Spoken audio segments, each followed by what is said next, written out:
नमस्कार दोस्तों, श्री राम क्लासेस के कंप्लीट वीडियो देखने के लिए प्ले स्टोर पर जाके सर्च करें श्री राम क्लासेस किशनगढ़, जिसमें आपको ये लोगो दिखेगा। ऐप डाउनलोड करें और देखें श्री राम क्लासेस के कंप्लीट वीडियो।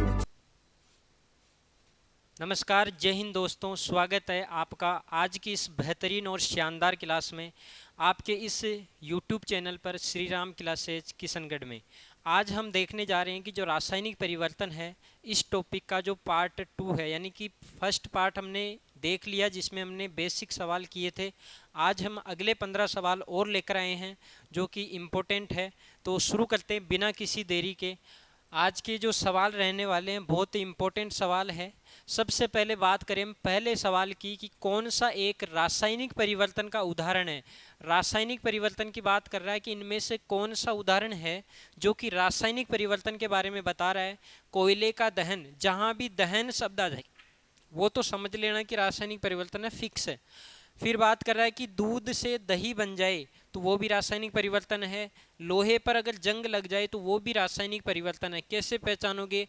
अगर जो पदार्थ बना है, अगर उससे पुराना पदार्थ वापस नहीं ला सकते हो तो वो रासायनिक परिवर्तन है। जैसे मान लो कोयले का दहन कर दिया तो वहाँ पर राख बनती है, अब राख से वापस कोयला नहीं बना सकते हो, मतलब रासायनिक परिवर्तन है। दूध से दही बना दिया तो दही से वापस दूध नहीं बन सकता, तो वो भी एक रासायनिक परिवर्तन है।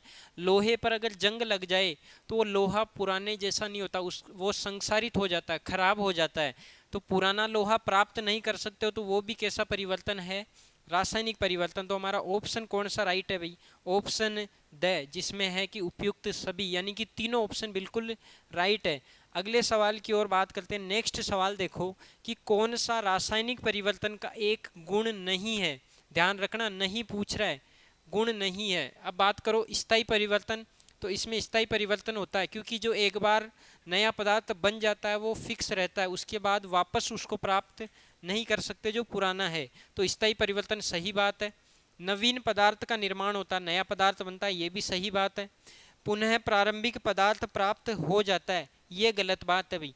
रासायनिक परिवर्तन के अंदर जो प्रारंभिक पदार्थ होता है वो वापस प्राप्त नहीं किया जा सकता, तो यह ऑप्शन गलत है। और ये पूछ रहा नहीं है तो हमारा ऑप्शन यही सही हो जाता है। फिर ऑप्शन से बिल्कुल राइट है, बात गलत है लेकिन ऑप्शन बिल्कुल सही है।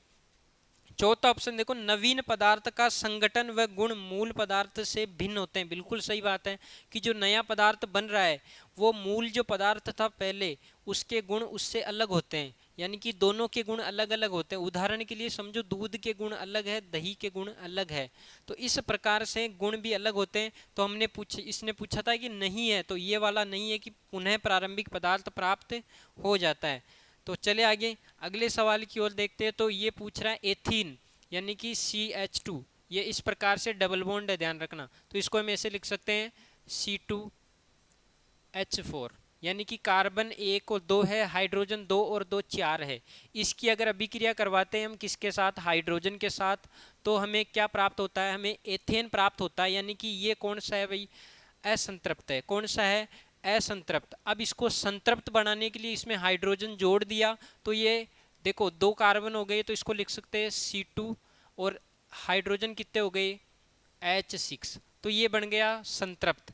और ये है इधर असंतृप्त। इसमें देखो दो चीजें हो रही है, एक तो इसमें योग हो रहा है हाइड्रोजन का, तो योग होता है तो उसको बोलते हैं समयुग्म, यानी कि योग होने वाली अभिक्रिया। और एक दूसरी चीज इसके अंदर ऑक्सी हाइड्रोजन का भी योग हो रहा है, उपचयन अपचयन में से एक हो रही है। अब बताओ हाइड्रोजन कब जुड़ती है और हाइड्रोजन कब हटती है? तो देखो दो अभिक्रियाएं होती है, एक होता है अपचयन। कौन सी होती है? अपचयन। और एक होती है उपचयन। एक तो होती है अपचयन और एक होती है उपचयन। अब इसमें देखो अ पहले से है, क्या है इसमें? अ, मतलब इसमें ऑक्सीजन की जरूरत नहीं है। अ पहले, अ में क्या होता है कि ऑक्सीजन, अ का मतलब ऑक्सीजन, ऑक्सीजन में भी अ आता है और अपचयन में भी अ आता है, मतलब इसमें भी अ है और इसमें भी अ है, दोनों में अ है, तो इसमें ऑक्सीजन नहीं चाहिए भाई, इसमें पहले से अ है तो ऑक्सीजन की जरूरत नहीं है, मतलब ऑक्सीजन तो होगी कम। अगर ऑक्सीजन कम होगी तो हाइड्रोजन होगी ज़्यादा, यानी कि हाइड्रोजन का होगा योग। तो याद रखना, अगर दोनों तरफ ए है, इसमें भी ए है और ऑक्सीजन में भी ए है, मतलब इसमें ऑक्सीजन की जरूरत नहीं है। अब देखो इसमें ए नहीं है तो इसमें ऑक्सीजन क्या होगी, ऑक्सीजन तो होगी प्लस, यानी कि ऑक्सीजन तो जुड़ेगी, और हाइड्रोजन क्या होगी, माइनस होगी, मतलब निकलेगी। हाइड्रोजन की हानि होगी, ऑक्सीजन की वृद्धि होगी। अब यहाँ पर बताओ, हाइड्रोजन की वृद्धि हो रही है तो एक तो अपचयन हो रही है, कौन सी हो रही है, अपचयन, और एक योग हो रहा है तो समयुग्मजी भी तो हो रही है ना, मतलब जुड़ रही है। तो दो अभिक्रियाएं एक साथ हो रही है, तो देखो कौन सी अभिक्रिया है भाई, समयुग्मजी और अपचयन अभिक्रिया दोनों। ये बिल्कुल राइट ऑप्शन है, क्योंकि इसमें हाइड्रोजन भी जुड़ रहा है और साथ में ये इससे जुड़ भी रहा है, मतलब समयुग्मजी भी है और अपचयन अभिक्रिया भी है। तो यहाँ तक समझ में आई बात। चले आगे नेक्स्ट सवाल की ओर बात करें। अगला सवाल है कि copper sulphate CuSO4 sodium hydroxide यानी कि NaOH, अब इससे बन क्या रहा है, CuOH whole twice plus Na2SO4, यह निर्माण हो रहा है। ठीक है, कॉपर हाइड्रोक्साइड और सोडियम सल्फेट का निर्माण हो रहा है इस अभिक्रिया में। अब तुम्हें यह बताना है कि यह अभिक्रिया कौन सी है।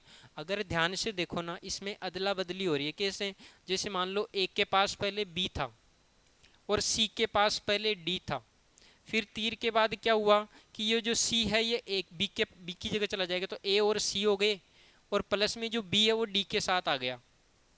इस प्रकार से अदला बदली हो गई, पार्टनर की अदला बदली हो गई, मतलब A था वो B के साथ था पहले, लेकिन जैसे ही बॉर्डर के इस पार गया वो C के साथ बैठ गया, और जो B पहले A के साथ था वो D के साथ चला गया। तो इस प्रकार से अदला बदली होती है दोनों की, तो उसको बोलते हैं द्विविस्थापन अभिक्रिया। कौन सी अभिक्रिया, द्विविस्थापन अभिक्रिया। यहाँ ध्यान से देखो, पहली SO4 के साथ में कौन था, कॉपर, लेकिन यहाँ SO4 के साथ में कौन आ गया, सोडियम। ठीक है, यहाँ पर OH के साथ में पहले कौन था भाई, Na सोडियम था, लेकिन यहाँ पर कौन आ गया, कॉपर, मतलब जगह एक्सचेंज हो गई। जब दोनों जगह एक्सचेंज हो जाए तो समझ जाना कि ये द्विविस्थापन अभिक्रिया है। ठीक है, कौन सी अभिक्रिया है, द्विविस्थापन अभिक्रिया। विघटन अभिक्रिया को वियोजन भी बोलते हैं। कौन सी अभिक्रिया, वियोजन। और वियोजन का मतलब क्या होता है कि इसमें एक अभिकारक होता है, एक तो क्या होता है, अभिकारक, वो दो भागों में टूट जाता है, A प्लस B, मतलब एकल अभिकारक दो उत्पाद बनाता है या दो से ज़्यादा भी बना सकता है। ठीक है,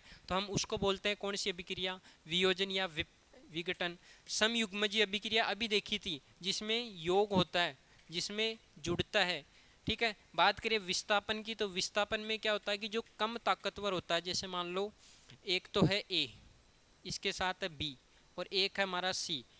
अब जो B है वो कमज़ोर है, तो और C जो है ताकतवर, तो ये C क्या करेगा, इस B को यहाँ से हटा देगा और इस B की जगह खुद जाकर बैठ जाएगा। तो एक के साथ पहले B था, अब कौन आ गया, C, और इस B को लात मार के साइड में कर दिया। तो ये होती है हमारी विस्थापन अभिक्रिया। तो समझ में आई, वियोजन अपघटन, इसके अंदर एकल अभिकारक और दो उत्पाद होते हैं।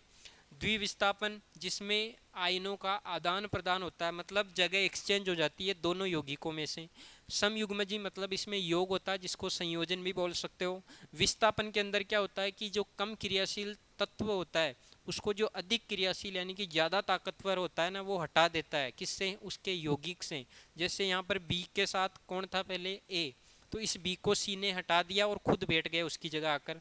तो इस प्रकार से हमारा ऑप्शन कौन सा सही है, द्विविस्थापन। आगे चर्चा करें, अगले सवाल पर चलते हैं। देखो नेक्स्ट सवाल रहेगा हमारा, ऑक्सीकरण जो अभिक्रिया है वो नहीं होती है। ऑक्सीकरण अभिक्रिया नहीं होती, ये बताना है आपको।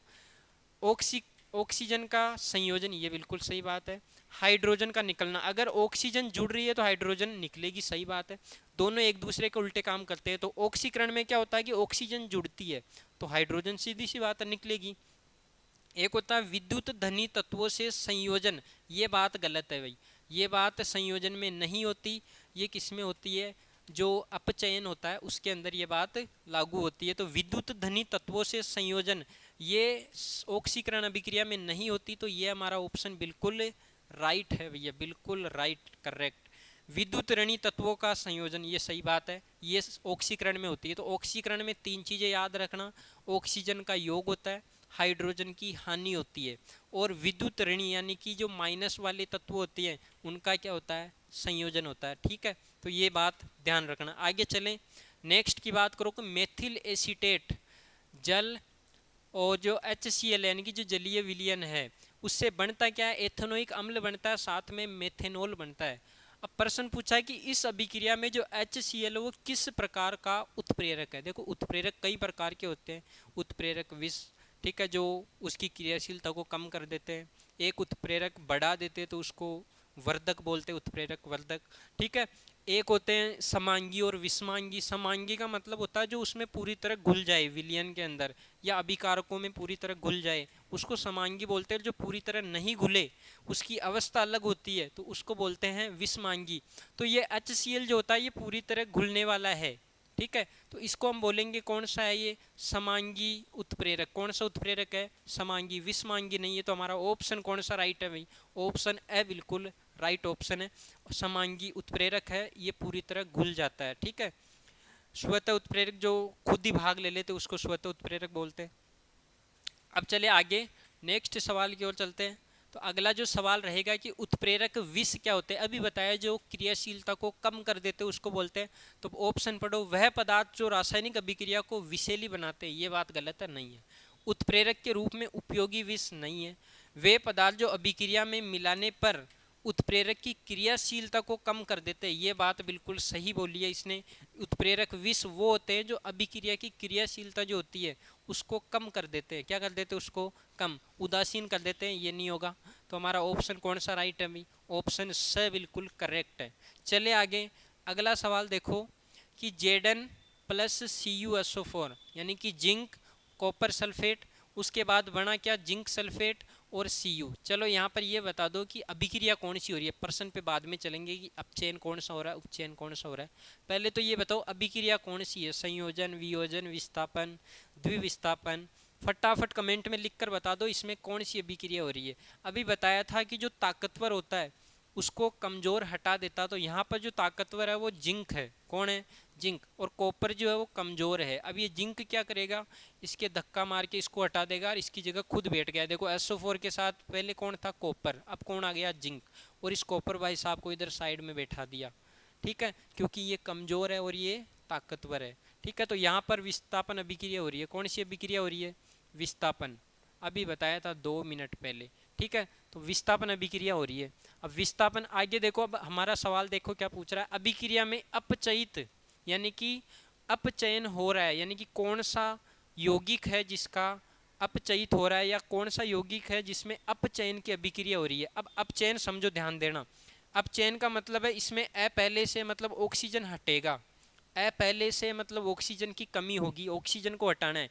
अब इसमें से ध्यान से देखो कि ऑक्सीजन किस में से हटा, क्या इसमें से ऑक्सीजन हटा, क्या इसमें से ऑक्सीजन हटा। पहले कॉपर के साथ में ऑक्सीजन था, इधर आते ही कॉपर से ऑक्सीजन हट गया। अरे भाई हटा के नहीं हटा। जब भी ऑक्सीजन हटता है मतलब ऑक्सीजन की कमी होती है तो अपचयन अभिक्रिया होती है। कौन सी होती है, अपचयन। लेकिन ये पूछा है कि अपचयित कौन सा पदार्थ हो रहा है, तो ये हो रहा है CuSO4, क्योंकि इसमें से ही तो ऑक्सीजन हटी है, ठीक है। जिसमें से ऑक्सीजन हटती है उसको बोलते हैं अपचयित। तो CuSO4 कौन सा ऑप्शन है, देखो देखिए CuSO4 ऑप्शन द हमारा बिल्कुल राइट ऑप्शन है।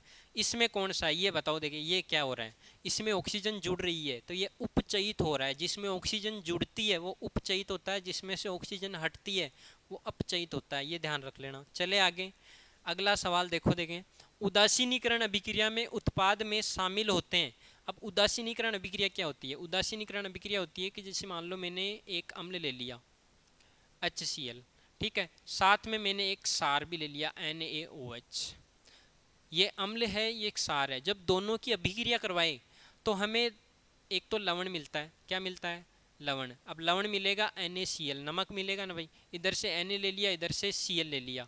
अब बचा क्या क्या हमारे पास, देखो एक जल, हाइड्रोजन देखो एक इधर बचा हुआ है एक इधर, तो H हो गया 2, ऑक्सीजन कितना है 1 है, तो ये जल। अब बताओ क्या क्या बना, ये उदासीनीकरण अभिक्रिया है क्योंकि ये अम्ल है। ये क्या है, अम्ल। ये क्या है, क्षार, सोडियम हाइड्रोक्साइड और ये हाइड्रोक्लोरिक अम्ल। दोनों की अभिक्रिया हुई तो एक तो लवण बना, नमक, ठीक है, और एक बना हमारे पास जल। अब बताओ कौन सा ऑप्शन बिल्कुल राइट है। केवल लवण बनता है क्या, नहीं बनता। केवल जल बनेगा, नहीं। लवण और जल दोनों बनते हैं, लवण और जल दोनों बनते हैं। ये ऑप्शन बिल्कुल राइट है। अम्ल, सार और लवण तीनों साथ कैसे बनेंगे, ठीक है। तो अगर उदासीनीकरण अभिक्रिया हो रही है तो उसमें अम्ल और क्षार दोनों अभिक्रियाएं करते हैं और क्या बनाते हैं, लवण और जल। आगे चले, अगला सवाल देखो भाई हमारा, उदासीनीकरण अभिक्रिया के संबंध में कथनों पर विचार करना है। देखो दो चीजें बोल रहा है, समान सांद्रता, समान सांद्रता है यानी कि प्रबल अम्ल और प्रबल क्षार, इसकी पीएच मान 7 होती है। पहला कथन क्या बोल रहे हैं कि अगर प्रबल अम्ल ले लो और प्रबल ही क्षार ले लो, अगर दोनों की अभिक्रिया कराओ तो उसका पीएच मान जो विलयन या लवण बनेगा उसका पीएच मान 7 होता है। क्या, पहले कथन तो ये है। ये बोल रहा है कि प्रबल अम्ल और दुर्बल क्षार की पीएच मान 7 से कम होती है या नहीं होती। ये देखो पहले तो कुछ चीजें समझो, पीएच मान क्या होता है। अगर किसी का पीएच मान 7 है तो हम बोलते हैं उदासीन। क्या बोलते हैं, उदासीन। अगर पीएच मान 7 से हो गया कम, 7 से हो गया कम, तो उसको बोलते हैं अम्लीय। क्या बोलते हैं, अम्लीय। और अगर 7 से हो गया ज्यादा, 7 से क्या हो गया, अधिक, जब 7 से अधिक हो जाता है तो उसको बोलते हैं हम क्षारीय। जब 7 से क्या हो जाता है, अधिक हो जाता है तो उसको बोलते हैं क्षारीय। अब मेरे को बताओ रस्सा किसी है, अगर मेरे को अम्लीय की तरफ जाना है तो कौन ताकतवर होना चाहिए, अम्ल ताकतवर होना चाहिए। अब जो प्रबल होता है उसको ताकतवर बोलते हैं, जो दुर्बल होता है उसको कमजोर बोलते हैं। मान लो दो व्यक्ति रस्सा खींच रहे हैं, दोनों ही मजबूत व्यक्ति है, दोनों ही क्या है, मजबूत। ये भी प्रबल है, ये भी क्या है, प्रबल, और इधर वाला भी कौन है, प्रबल। मतलब दोनों ही बॉडी बिल्डर है, दोनों ही मजबूत है, बराबर वजन है, बराबर ताकत है, दोनों खींच रहे हैं। अब बताओ इधर खींचेंगे या उधर, कहीं नहीं खींचेंगे, वो खींचेंगे उदासीन। क्या करेंगे, उदासीन, बीच में रहेगा, ना इधर जाएगा ना इधर। यही बात पहले बोली है कि प्रबल तो अम्ल है, प्रबल मतलब ताकतवर, और प्रबल ही सार है, मतलब दोनों ताकतवर है। तो क्या पीएच मान 7 होगी, बिल्कुल सही है, क्योंकि ना इधर खींचेगा ना उधर। ठीक है, ये बात तो सही हो गई। फिर बोल रहा है कि प्रबल अम्ल, मतलब ये अब की बार ताकतवर है, अम्ल जो है वो प्रबल है, ध्यान रखना, अम्ल क्या है, प्रबल। फिर बोल रहा है कि जो दुर्बल क्षार है, मतलब ये कमजोर है भाई, अब की बार इधर वाला कमजोर है। अब बताओ ये कमजोर है वो ताकतवर है, किधर रस्सी जाएगी ज्यादा, उधर जाएगी। उधर पीएच मान ज्यादा है या कम है, तो पीएच मान कम है, तो यही तो बोला इसने। देखो पीएच मान 7 से कम होता है, सही बात है, दोनों कथन बिल्कुल राइट है। ये दोनों ताकतवर थे तो पीएच मान 7 बिल्कुल सही है, क्योंकि दोनों मजबूत है। अब की बार इसने बोला कि अम्ल तो है प्रबल, मतलब इधर वाला ताकतवर है, इधर वाला कमजोर है। अब रस्सी किधर जाएगी, 7 से कम की तरफ जाएगी। इसने बोला 7 से कम, मतलब दोनों कथन क्या है, सही है। केवल कथन एक सही है, गलत बात है। केवल कथन 2 सही है, ये भी गलत बात है। दोनों बिल्कुल सही कथन है, दोनों कथन क्या है, बिल्कुल सही है। आइए यहाँ तक समझ में, चले आगे नेक्स्ट सवाल की ओर। जैव उत्प्रेरक बायोकेमिकल रिएक्शन में होते हैं। जैव उत्प्रेरक क्या होते हैं ये बताना है। जैव उत्प्रेरक का मतलब होता है कि जो जीवों के अंदर रासायनिक अभिक्रियाएं होती है, जैसे मान लो श्वसन हो गया, पाचन हो गया, ये सब जैव रासायनिक प्रक्रियाएं हैं। उसके अंदर जो उसको बढ़ा देते हैं वो कौन होते हैं, क्या हार्मोन होते हैं। हार्मोन अभिक्रिया को नहीं बढ़ाते, ध्यान रखना, हार्मोन क्रियाओं को कंट्रोल करते हैं, उसको बढ़ाते नहीं है। एंजाइम करते हैं, एंजाइम क्या करते हैं कि जो पाचन की क्रिया होती है उसको बढ़ा देते हैं। ठीक है, एंजाइम बहुत सारे होते हैं, पेप्सिन, रेनिन, ठीक है, इसके अलावा लाइपेज, खूब सारे एंजाइम होते हैं। ये क्या करते हैं कि जो पाचन की क्रिया होती है उसको बढ़ा देते हैं, तो इनको बोलते हैं हम जैव उत्प्रेरक। तो कौन सा ऑप्शन सही है, ऑप्शन ब बिल्कुल राइट है। विटामिन तो खनिज होते हैं, ठीक है, ये तो पोषक तत्व होते हैं, विटामिन और खनिज। ठीक है, तो यहाँ तक की चीजें समझ में आई। जैव उत्प्रेरक की बात कर रहा है तो जैव उत्प्रेरक एंजाइम होते हैं, ना कि हार्मोन होते हैं। हार्मोन तो हमारे शरीर की जो क्रियाएं होती हैं उनको कंट्रोल करता है, एंजाइम बढ़ाता है रासायनिक अभिक्रियाओं को। अभिक्रियाओं में उत्प्रेरक के संबंध में सही कथन नहीं है, इनमें विशिष्टता होती है। ये पूछ रहा सही नहीं है तो विशिष्टता तो होती है। अग्र व प्रतीप दोनों दिशाओं के वेग को समान रूप से प्रभावित करते हैं, बिल्कुल करते हैं। इनकी क्रियाशीलता ताप पर निर्भर करती है, ये स्वयं अभिक्रिया में भाग लेते हैं। ये बात गलत है भाई, ये बात बिल्कुल गलत है, क्योंकि उत्प्रेरक वे होते हैं जो अभिक्रिया में भाग तो नहीं लेते, मतलब अभिक्रिया में खुद हिस्सा नहीं लेंगे, लेकिन उसको या तो कम करेंगे या उसके वेग को बढ़ा देंगे। ये ऐसे होते हैं जैसे मान लो दो व्यक्तियों में लड़ाई हो रही है, एक तीसरा व्यक्ति होता है उसको चढ़ाने का काम करता है कि इसने ऐसा बोल दिया वैसा बोल दिया। वो खुद लड़ाई नहीं कर रहा है, लेकिन वो क्या कर रहा है, लड़ाई को बढ़ा रहा है, वेग बढ़ा रहा है लड़ाई का, तो उस प्रकार से ये उत्प्रेरक होते हैं। ये क्या करते हैं, खुद तो अभिक्रिया में भाग नहीं लेंगे, लेकिन जो अभिक्रिया हो रही है उसके वेग को या तो बढ़ा देंगे या उसको कम कर देंगे, तो उनको बोलते हैं। तो ये बोल रहा है कि सही नहीं है, तो ये कथन सही नहीं है। ये बोल रहा है कि भाग लेते हैं लेकिन भाग नहीं लेते हैं वो। चले आगे, अभिक्रिया के वेग को बढ़ाने वाले क्या कहलाते हैं? जो अभिक्रिया के वेग को अभी देखा था, जो अभिक्रिया को वेग को या तो बढ़ा देते हैं या कम कर देते हैं, क्या कहलाते हैं? उत्प्रेरक कहलाते हैं। क्या कहलाते हैं? उत्प्रेरक। ऑक्सीकारक जो ऑक्सीकरण, जो ऑक्सीजन का दान करते हैं, ठीक है। अपचायक क्या होते हैं? अपचायक अभी देखा था हमने, अपचायक देखो ध्यान देना, इसमें ए हो रहा है, क्या हो रहा है? ए। तो जिसमें से ऑक्सीजन हट रही है ना उसको बोलते हैं अपचायक। अभी उदाहरण भी देखा था हमने, क्या देखा था?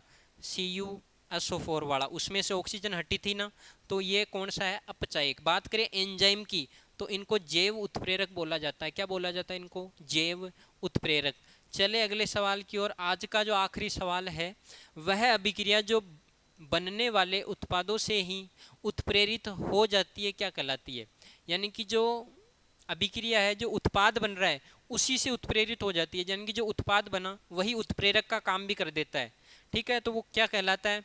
स्वतः उत्प्रेरित अभिक्रिया, जैव रासायनिक अभिक्रिया, उत्क्रमणीय अभिक्रिया, अनुत्क्रमणीय अभिक्रिया, ठीक है। उत्क्रमणीय अभिक्रिया जो दोनों तरफ चलती है, इधर भी और इधर भी। जब पानी को गर्म करते हैं तो वो इधर भी जाता है इधर भी, दोनों तरफ से।